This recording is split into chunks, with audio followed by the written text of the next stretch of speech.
Welcome back. So there's talk that government will switch to level 1 of lockdown when the president addresses the nation this evening. That would be good for the economy.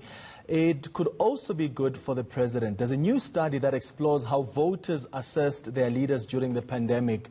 That data suggests the economic situation is absolutely critical. Let's get the latest now with Michael Merilia, who is tracking this story for us. So, Mike, we could be on the brink of, a major announcement this evening. Speak to us about how this will affect the bottom line. Yeah, so this study is really interesting, Clement, in that it actually classifies people's responses to the pandemic in two ways. One, the bulls, and the other, the bears. And of course, if you have ever followed the stock market, you will have heard of bulls and bears. The bulls are the ones who are really positive about the economic situation, and the bears are the ones who are really nervous and really skeptical. And what the study did, Clement, was it asked people about how they would rate their government's response to the COVID-19 outbreak, and it also asked them how they feel about the economic situation. And what's really interesting here, Clement, is those that felt really skeptical, really worried about the economy,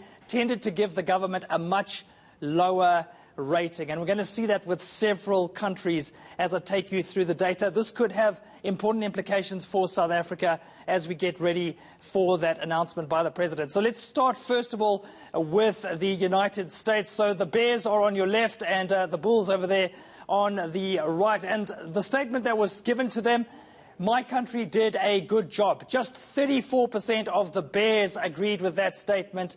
Nearly 80% of the bulls agreed with that statement. So there was a 44 percentage point gap between the bears and the bulls. In Spain, we saw a 42 percentage point gap with the bulls very positive and, of course, the bears much more skeptical. In Belgium, the same thing, Clement, a 27 percentage point gap with the bulls almost 80% saying that their country did a good job. And then in terms of Japan, Clement, this one is really interesting.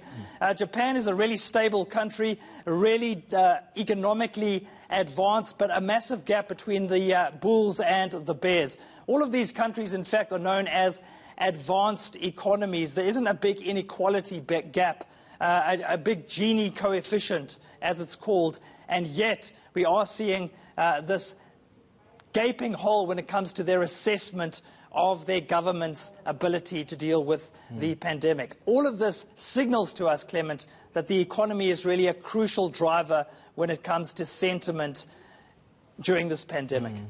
Another thing that's also crucial is unity, and the president has been calling for unity time and time again.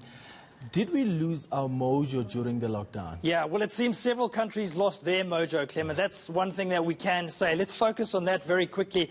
So researchers asked this question. They said, is your country now more divided than before the outbreak? 77% of Americans said yes.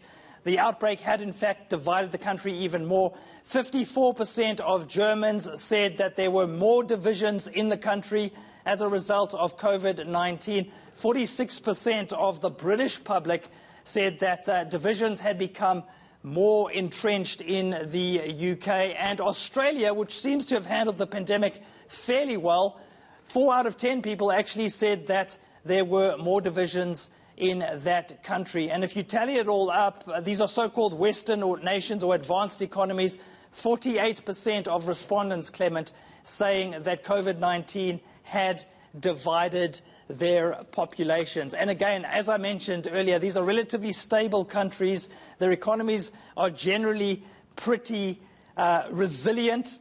South Africa, of course, has taken a massive knock, so we'll have to see how we deal with the issues of inequality in the wake of the pandemic. I think that's going to be a challenge both for us as South Africans as well as the president himself. Yeah, interesting data there. Michael Merilia, thank you so much.